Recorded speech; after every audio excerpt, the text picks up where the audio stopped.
Madame, Monsieur, bonjour, ravi de vous retrouver pour un nouveau numéro de Canal et compagnie sur notre plateau. Alors aujourd'hui, qu'est-ce que je vous propose? Eh bien, peut-être de parler de nous, mais surtout de notre environnement et comment on peut faire pour justement se protéger des agressions de notre environnement. Et tout à chacun, vous allez le voir, par de simples gestes, eh bien, on va pouvoir contribuer à ça. Alors, pour nous aider à voir un petit peu plus clair là-dedans, j'ai deux invités et j'ai envie de dire que ce sont deux spécialistes du jetable, du sac jetable. Alors, en premier lieu, j'ai Renaud De Bruyne, bonjour. Bonjour. Alors, je rappelle, vous êtes chargé de mission à Ecoconso.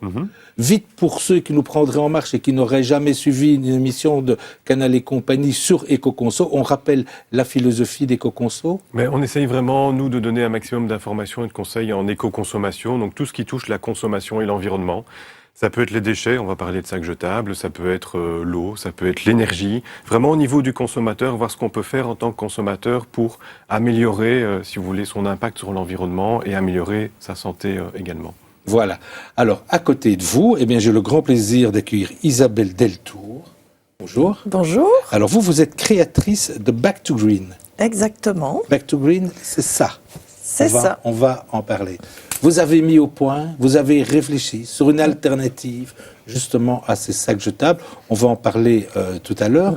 Dans un premier temps, j'aimerais bien faire le point avec Renaud sur où en sommes-nous par rapport à cette loi qui interdit ou qui va interdire l'utilisation de sacs en plastique utilisables une fois qui sont jetables après les avoir remplis qu'une seule fois. Voilà, c'est ça. Ben, tous les mots sont importants dans la phrase que vous avez dite. Hein. C'est effectivement les sacs en plastique à usage unique qui seront interdits en Wallonie à partir du 1er décembre 2016. Donc vraiment encore cette année ici. D'autres types de sacs seront interdits à partir du 1er mars 2017. Ça va concerner les autres types de sacs, avec certaines, on va dire pas dérogations, mais certaines progressivités jusqu'en décembre 2017 pour certains types de sacs, notamment les sacs très fins et légers qu'on pourra encore utiliser en 2017 pour les fruits et légumes, par exemple. Les stocks de sacs personnalisables que les commerçants auraient déjà achetés, mais qu'ils auraient encore en magasin, et ce genre de choses. Voilà. Mais à terme, c'est-à-dire à l'horizon 2018, on devrait avoir interdit les différents ou la plupart des différents types de sacs en plastique jetables. Ça, c'est pour à utilisation unique. On rassure les gens. Ça veut dire les sacs qu'on achète en plastique pour mettre ses courses et qui sont réutilisables pendant 1 an, 2 ans à l'effigie de la marque du magasin. Ça, effectivement, on continue à les utiliser. Oui, tout à fait. Il n'y a pas de souci. Il y a 4 points différents, je pense, dans la loi qui définissent exactement ce qu'est un sac réutilisable. Voilà. Ça peut être aussi un cabas. On n'est pas uniquement obligé d'avoir un sac à l'effigie du magasin, mais effectivement, c'est tout l'emballage, on va dire, qui est réutilisable plusieurs fois. En gros, c'est un peu l'idée. Et ceux-là, bien sûr, continueront. D'ailleurs, ça fait des années qu'on a diminué notre consommation, en tout cas dans des grands magasins de sacs en plastique jetables et qu'on les a remplacés par des sacs réutilisables, essentiellement, effectivement, souvent aussi eux-mêmes en plastique. Mais voilà, dans d'autres types de commerces, on recevait encore systématiquement un sac. Et puis, il y a tous les sacs pour les fruits et légumes, par exemple, qui sont concernés aussi par la nouvelle loi, qui elle-même vient d'une directive européenne. Et pour la petite histoire, dans les autres régions en Belgique, il y a le même genre de lois qui sont en train d'être passées également, avec des petites subtilités au niveau des dates d'entrée en vigueur. Oui, donc en fait, il y a déjà pas mal de commerçants, si on peut les appeler ainsi, qui n'ont pas attendu que la loi passe, parce que c'est vrai qu'en tout cas, moi personnellement, dans les grandes surfaces, les sacs jetables pour empiler ses courses, j'en vois plus. Oui, tout à fait. Bah, vous pouvez avoir en dépannage des sacs souvent en dépannage, voilà, exactement. Mais effectivement, des sacs comme on les connaissait avant, c'est vrai qu'on n'en voit plus dans les grands magasins, en tout cas. Mais c'est vraiment dans d'autres types de commerces que l'on en trouvait, même si effectivement certains commerçants ont déjà commencé à ne plus utiliser de sacs en plastique jetables et n'ont pas attendu l'interdiction pour proposer autre chose à leurs clients. On rappelle peut-être pourquoi justement il était intéressant de ne plus utiliser ces sacs, parce que ça pollue terriblement notre planète. Mais pour vous donner une idée, au niveau de l'Union européenne, on a mis sur le marché à peu près 98 milliards de sacs en plastique à usage unique. Donc c'est une grande quantité et on se rend compte qu'on n'a pas besoin de cette quantité évidemment pour emballer les courses ou les produits qu'on achète. Donc c'est des sacs qui se retrouvaient essentiellement effectivement à la poubelle après, même si on peut de temps en temps réutiliser un à gauche ou à droite, on les accumule. Donc c'est vraiment cette idée-là et effectivement on les retrouve. Il y a la consommation de ressources. Souvent basée c'est souvent à base de pétrole, c'est la pétrochimie qui donne plupart des plastiques actuels. Il y a ça, il y a l'aspect pollution, parce que on parle beaucoup de plastique dans l'océan, on en retrouve dans les océans, mais on retrouve aussi des particules dans les de plastique. Poissons et dans les apparemment aussi. Oui, tout à fait, parce qu'on les retrouve, ils se fragmentent en petits morceaux. En mangeant du poisson. Et voilà, eux vont commencer à manger du poisson, j'allais dire, il y a des poissons qui mangent des poissons, mais du plastique. Du plastique. Et voilà, et c'est ça qui pose ce genre de problème, et ça s'accumule. Donc il était temps d'agir, oui. Voilà, justement, Isabelle, vous étiez bien entendu informée sur tout ça, et quoi, ça, un jour, ça a créé un déclic chez vous, dites-moi un petit peu. Oui, oui. Vous en aviez marre de voir les sacs en plastique traîner? J'en avais marre de voir les sacs en plastique, ça fait longtemps que j'essaye de réutiliser, mais c'est toujours des durées de vie très très courtes. En tout cas, les solutions plastiques, papier même, voilà, après une petite discussion avec des amis, j'ai cherché sur Internet ce qui existait comme alternative. Et là, c'était, il n'y avait pas grand-chose, c'était à peu près page blanche, et donc je me suis dit que peut-être que je pouvais apporter quelque chose.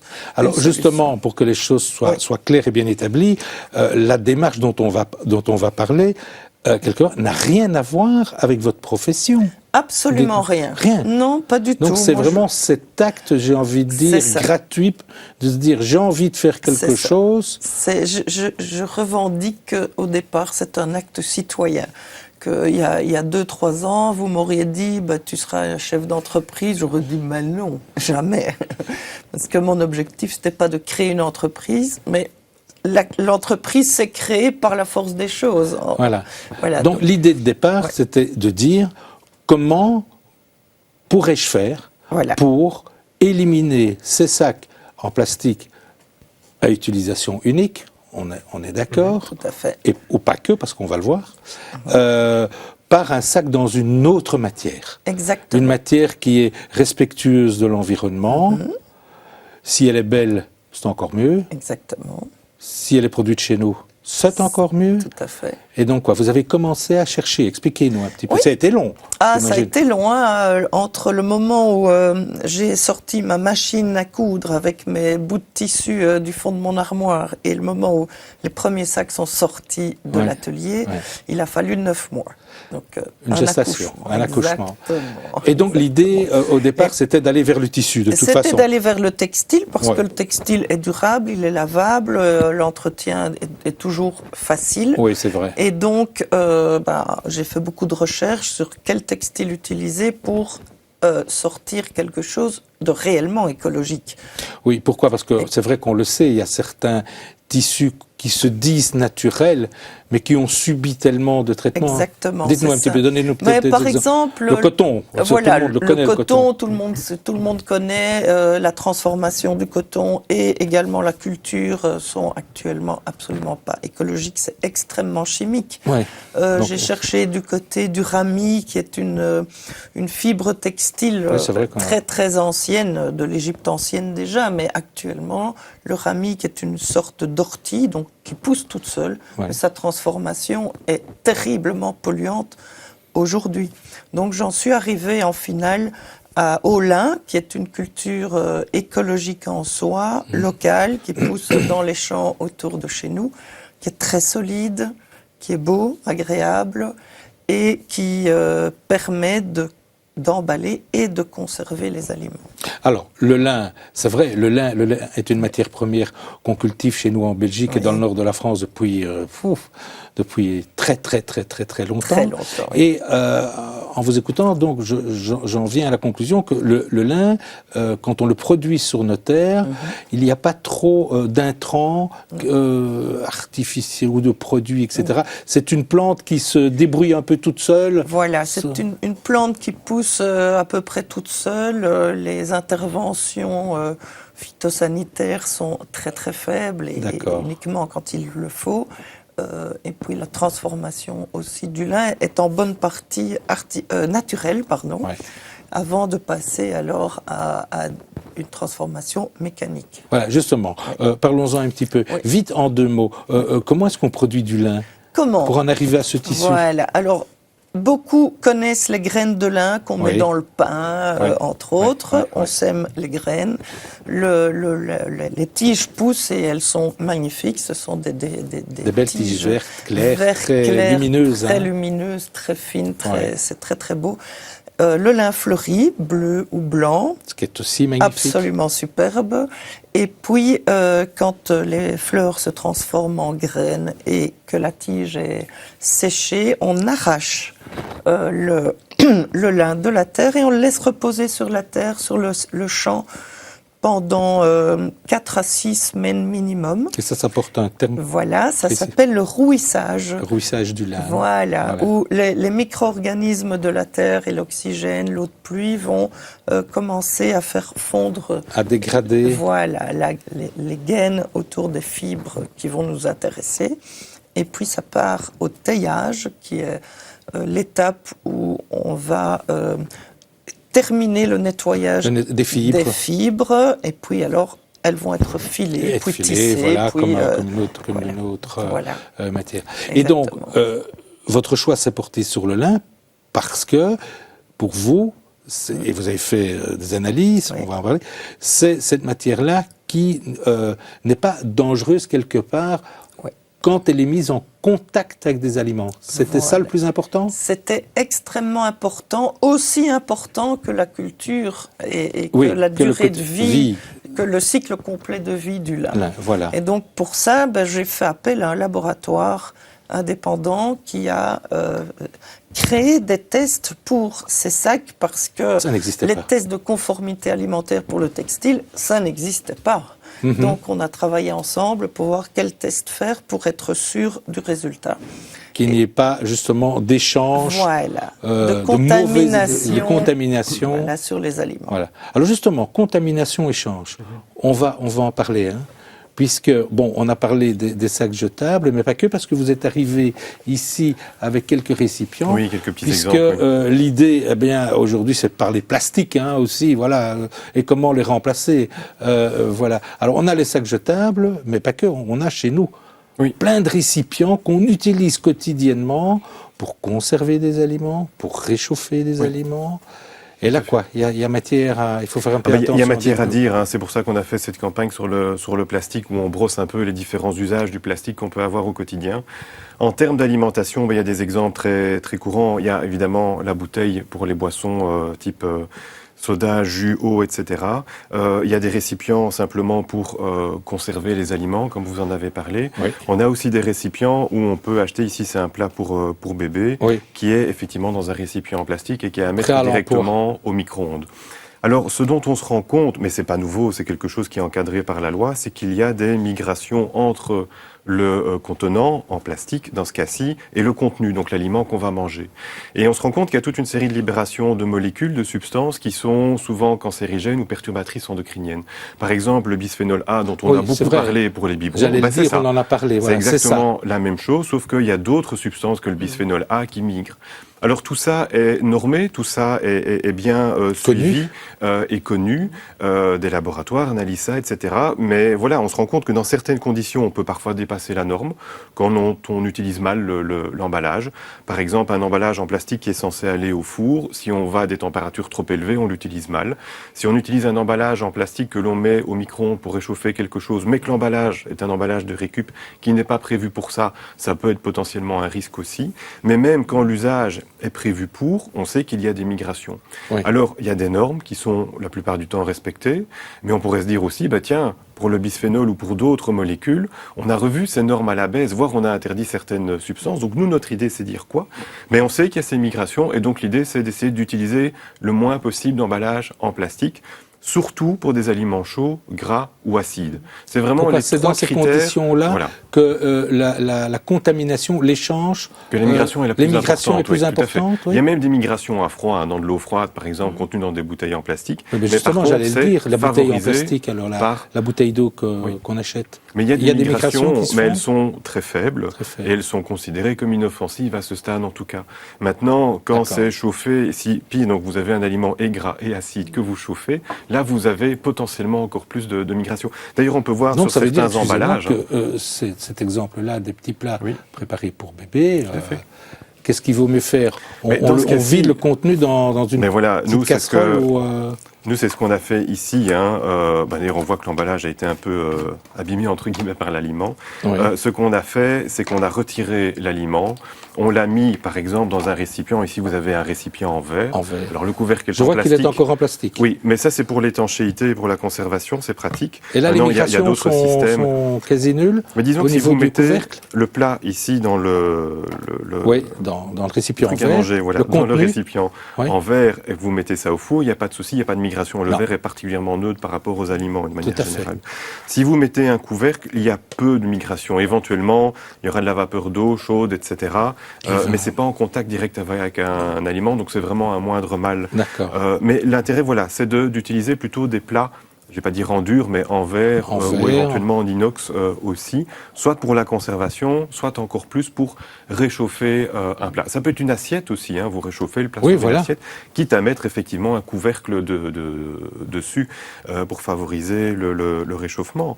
Mais donc voilà, ça c'est vraiment un peu l'idée, éviter de manière générale et utiliser plutôt du verre ou de l'inox pour ce genre de choses. Ça peut être des bocaux de récupération aussi que vous utilisez pour conserver, effectivement, quel que soit l'aliment que vous avez à conserver. Donc, Isabelle, tout ça vous connaissiez bien sûr. Oui, tout à fait. Et c'est ça qui a participé à votre démarche. Oui. Et alors on parlait donc de migration et donc le lin il n'y a pas de migration puisqu'il n'y a rien dans le lin qui est nocif pour la santé. Tout à fait. Mais moi, je vois quand même que, ça c'est du lin, c'est la couleur naturelle du lin, on est d'accord. Oui, tout à fait. Mais alors, le vert, le rose, ce sont des colorants. Tout à fait. Et là? Alors, au niveau couleur, il n'y a que le vert qui a été testé. Donc, je n'utilise pour les sacs alimentaires que le vert, ce vert-là. Qui est donc un colorant non naturel. Et c'est un choix qui a été fait suite aux différentes recherches que vous avez faites.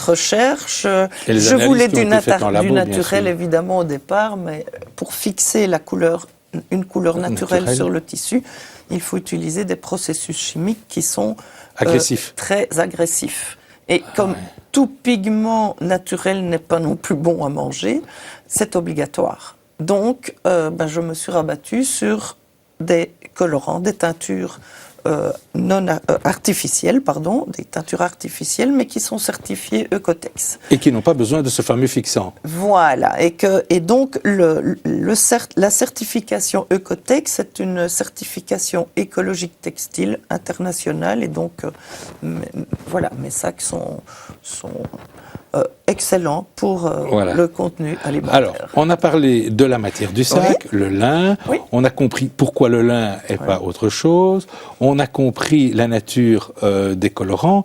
Moi, j'ai envie qu'on parle un petit peu maintenant des formes et de leur usage, de leur utilisation. Oui. Parce que là-dessus, vous avez travaillé aussi, bien sûr. J'ai travaillé beaucoup. Dites-nous. Tout testé, fait tester par un tas de gens un peu partout. Et donc, j'ai démarré avec le sac à fruits et légumes, dans lequel on peut mettre jusqu'à 4 kilos de tomates, par exemple. Le sac à fruits secs pour les magasins qui vendent les fruits secs en vrac, qui convient également pour le café moulu, par exemple. Excusez-moi, vous avez commencé par ça Pourquoi? Parce que vous vous êtes dit, les petits sacs en plastique pour fruits et légumes, ça risque encore de vivre pendant quelques années et autant essayer d'habituer les gens à autre chose assez vite. En fait, ce qui a été le déclic, c'est d'apprendre que l'Europe allait enfin légiférer sur les sacs plastiques. Ouais. Et donc, mon idée au départ, c'était vraiment de voir qu'est-ce qu'on peut mettre en place qui soit pratique pour les clients, mais aussi pour les commerçants, parce qu'il ne faut pas qu'ils doivent, aussi, évidemment. Voilà, pour les fruits et légumes, puisque c'était ça l'actualité d'abord. Okay. Et après, j'ai créé les sacs à pain, qui sont en lin naturel, et j'en ai encore aussi des verres. Et j'ai constaté que le lin a des pouvoirs de conservation assez exceptionnels. Donc le lin régule la moisissure et l'humidité, il est résistant aux bactéries, et donc vous pouvez conserver votre pain directement dans le sac, coupé ou non, et même au congélateur, et vous allez garder un pain impeccable. Le pain, les sacs à pain, parce que les sacs à pain ne sont pas considérés. Enfin, on emballe rarement du pain dans un sac en plastique jetable. C'est en général un sac en papier. En papier, mais un papier qui est parfois un petit peu. Oui, voilà. Donc on ne sait jamais si on peut le mettre ou pas dans les papiers, d'une part. Mais c'est aussi le fait que ça nécessite quand même toute une série de ressources à la production. Et un sac en papier jetable n'est pas nécessairement meilleur d'un point de vue global qu'un sac en plastique jetable. Donc avoir un sac réutilisable est intéressant aussi, parce que ça, en plus, c'est quelque chose qui n'est pas à ce stade considéré par l'interdiction. Donc concernés par cette interdiction. Donc voilà, ça peut être une chouette alternative aussi. Bien sûr, c'est vrai qu'il faut penser plus loin. Un sac pour le pain. Voilà, ok.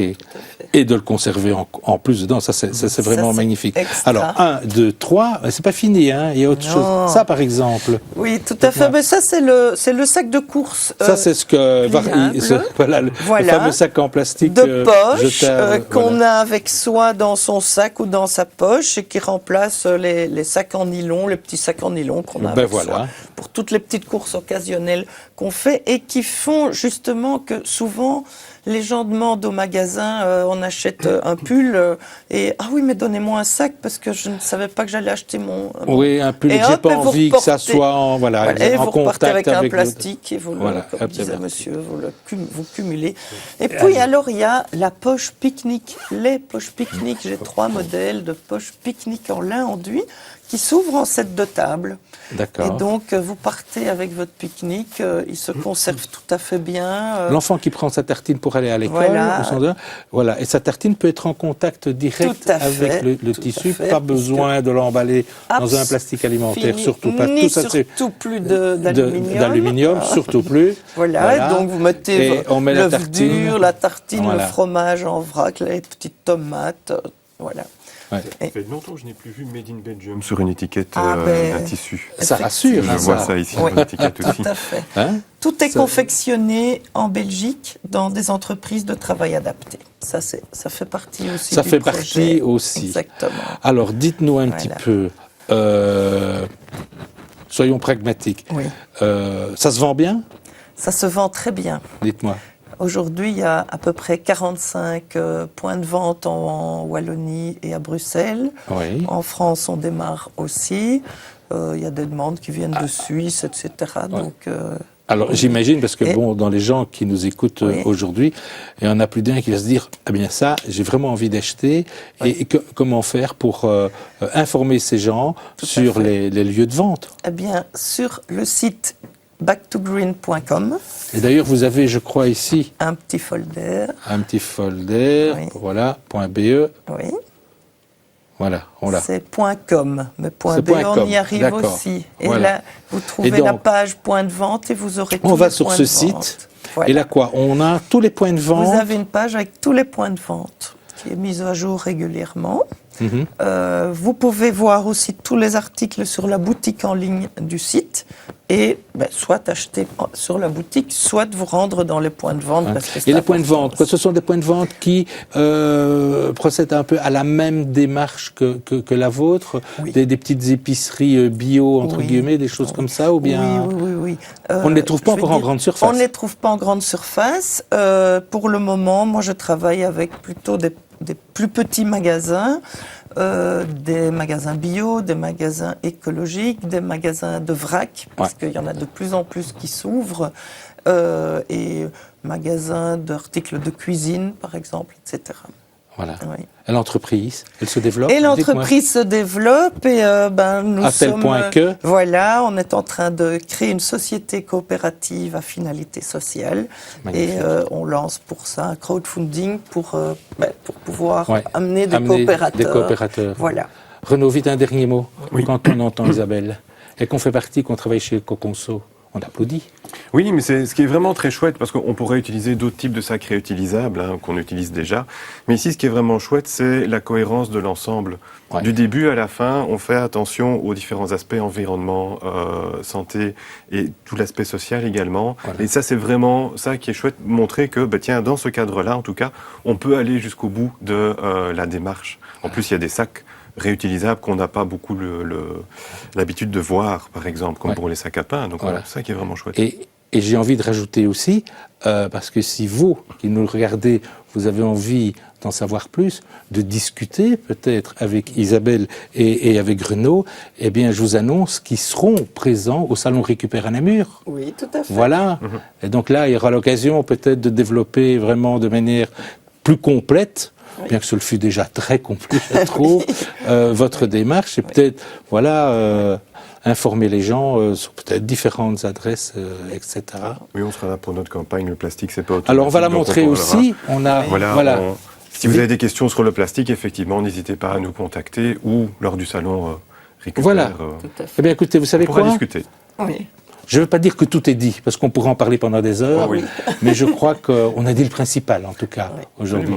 Merci de votre venue sur notre plateau. Bon salon Récupère. Merci. Voilà, c'est ici qu'on va se quitter. À très bientôt, portez-vous bien.